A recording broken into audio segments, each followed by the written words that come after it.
The legend lives on from the Chippewa down the big lake they call. What is going down, world? Welcome to the 40s. I go by the name Black Pegasus, and today I have a very special guest, the one and only Queen Pegasus. Sheesh. Welcome back, Mamacita. Looking good today. I like the get up. You know what I'm saying? Yeah. Anyways, I almost forgot. I'm looking at your beautiful eyes, and I almost forgot what we're here doing. We're doing a reaction to Gordon Lightfoot.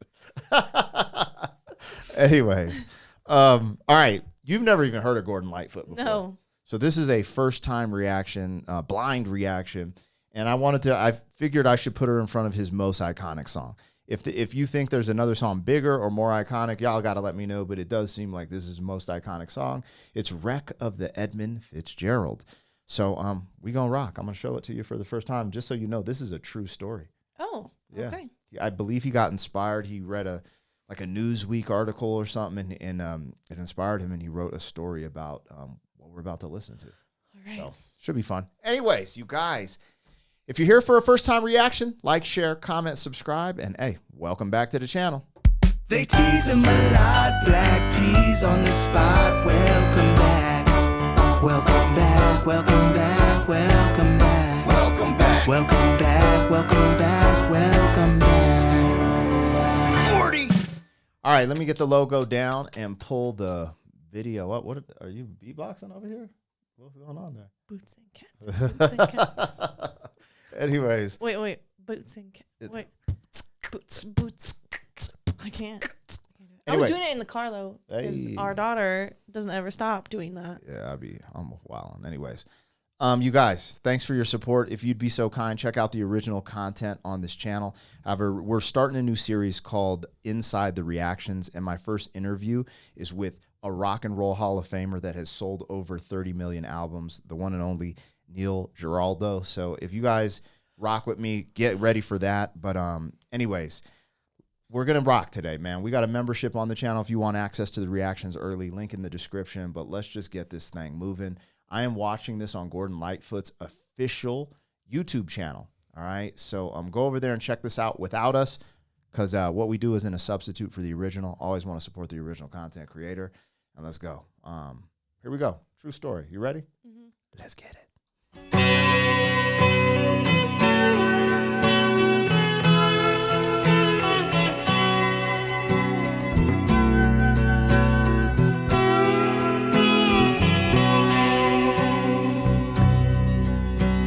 The legend lives on from the Chippewa on down of the big lake they call Gitchagumi.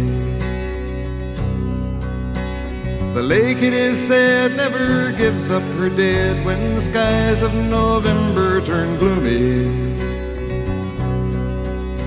With a load of iron ore, 26,000 tons more than the Edmund Fitzgerald weighed empty.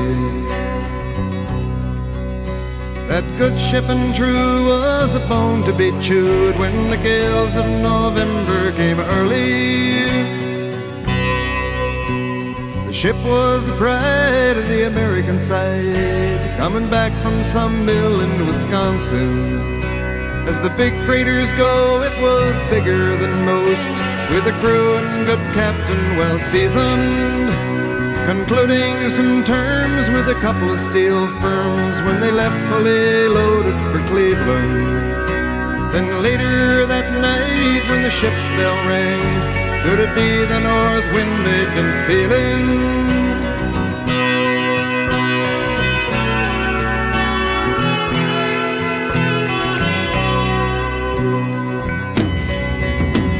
The wind in the wires made a tattletale sound, and the wave broke over the railing.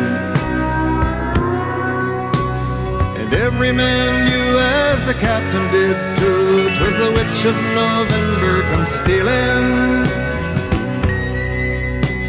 The dawn came late and the breakfast had to wait when the gales of November came slashing.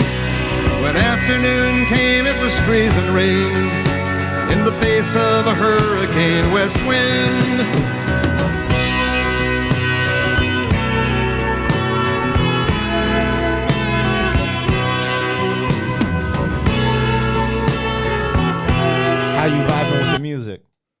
Good beat. You like the beat, the production? Yeah. It's interesting because he's laying out. I only heard this once. Like, I actually like this track, but he's laying out the story, and I don't know if you know. Like I said, it's a true story, but about a freighter in Lake Superior. So that's what we're going through right now. Yeah, I figured it was something to do with the ship. Yeah. All right. It sounds like a ship tale, like they are sitting on a ship telling the story of this happening. Yeah. Well, part of some of the words he was singing, he sounded like Scottish or Irish in the beginning. Like there's a couple words that had like a little tinge of that accent. I could ask. I thought he was American. I mean, he could be. He could have just the way he was singing. Is Gordon Lightfoot American? Question mark. You know what? He is singing this. He's Canadian. Okay, see, I knew there's a little bit of an accent going on. That's interesting because he's singing this like I don't know. Now that you said that, it reminds me of like someone around a campfire, like in the medieval times, telling a story. That's what it sounds like, which I think that's categorized as a bard or folk, one or the other. Oh. When supper time came, the old cook came on deck saying, fellas, it's too rough to feed you.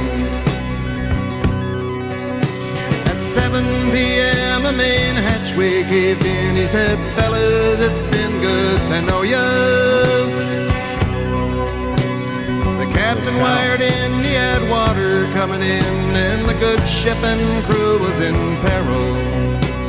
Later that night when his lights went out of sight, came the wreck of the Edmund Fitzgerald.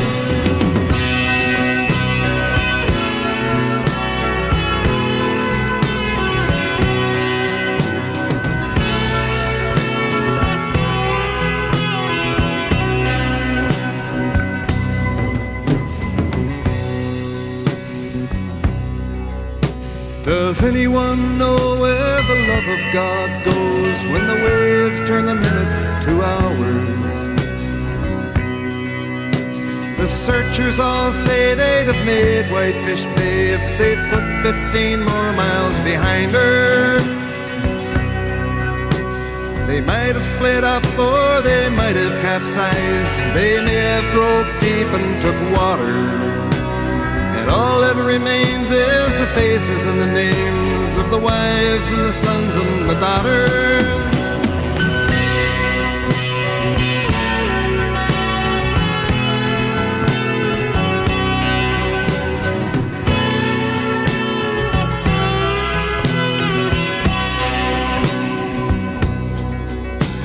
Lake Huron rolls, Superior sings in the rooms of her ice water mansion.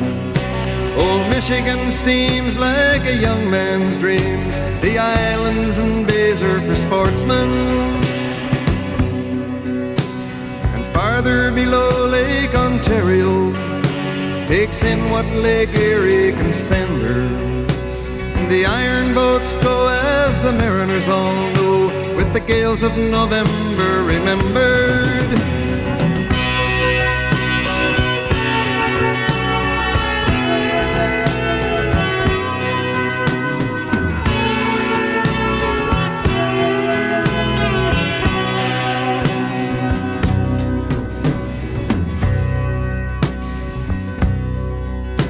In a musty old hall in Detroit they prayed in the Maritime Sailors' Cathedral. The church bell chimed till it rang 29 times for each man on the Edmund Fitzgerald. The legend lives on from the Chippewa on down of the big lake they call Gitchagumi. Superior, they said, never gives up her dead when the gales of November come early.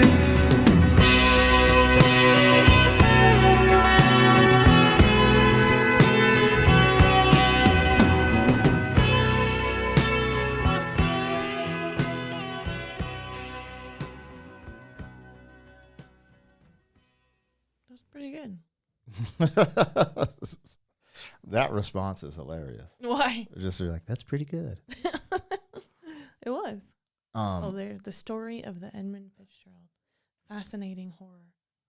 Yeah, because as he, told the whole story, nobody survived. Yeah, 29. Yeah. And it's crazy because I actually forgot he went at the end, went as far as like talking about the memorial for them and stuff like that. I'm like, this dude told the whole story. You know what's fascinating about this song? When you think of a pop culture hit, do you think of something like this? This hit number 2 on But since it's telling a story, I bet a lot of people just felt connected to it. Yeah, this was number 2 on the Billboard. Yeah, I could see that. And this is his most iconic song. I could see it. It's first of all, it's good. Like the beat, the vibe, the feel, all of it is good. Even though it's about something crazy, but people I feel like they tend to latch on to tragedy because they want to feel a part of it too, as well. Yeah. The other thing is, I wonder if his name Lightfoot is he part native or something? Because he kept naming Chua, like river or lake or something. He mentioned, and then his name is Gordon Lightfoot, and it's just Lightfoot. Maybe that's like a native name or something. I have no clue. But could be. Yeah, man, that's the tale of the. You getting tired over here or what? Mom life. I'm always tired. Mom life is crazy. Anyways, all right. Well, that was her first time reaction and putting her in front of Gordon Lightfoot. If you guys want me to put her in front of more stuff when she's well rested, just holler at me. When am I ever well rested? Anyways, like, share, comment, subscribe, and we'll catch you guys on the next one. Thank you for being some man. 40 years down the road, back again. FUQ, boy.